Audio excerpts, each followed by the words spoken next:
The vice jaws on the carriage have two sides, for larger and smaller diameters.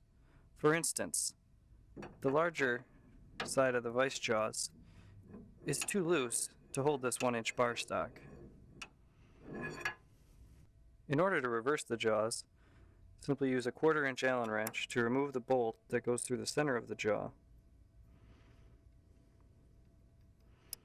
This will allow you to remove the jaw and flip it around.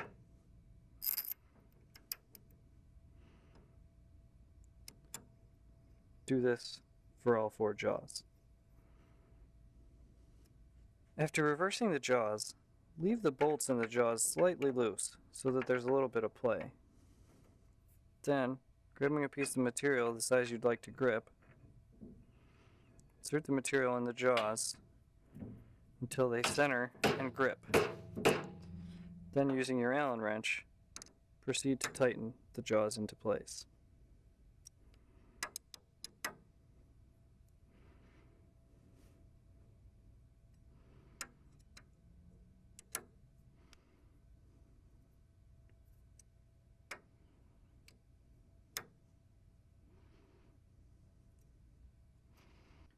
For smaller sizes, such as 1/4-inch rod, you will need to use the auxiliary vice jaws. First, you need to make sure that the vice jaws nearest the die head have the gap side facing forward.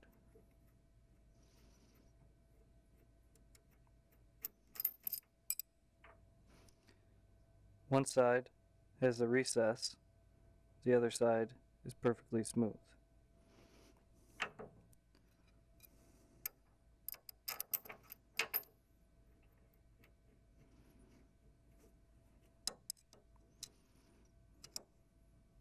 Once both front jaws have the recessed side facing the die head, we can install the auxiliary grips.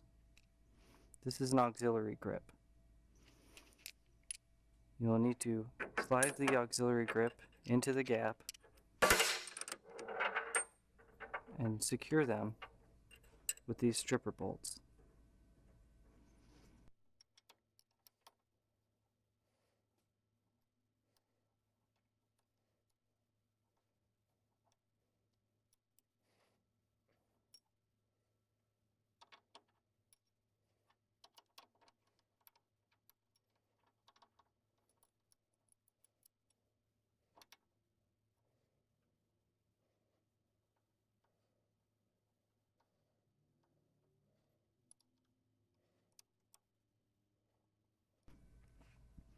The auxiliary jaws are now ready to use.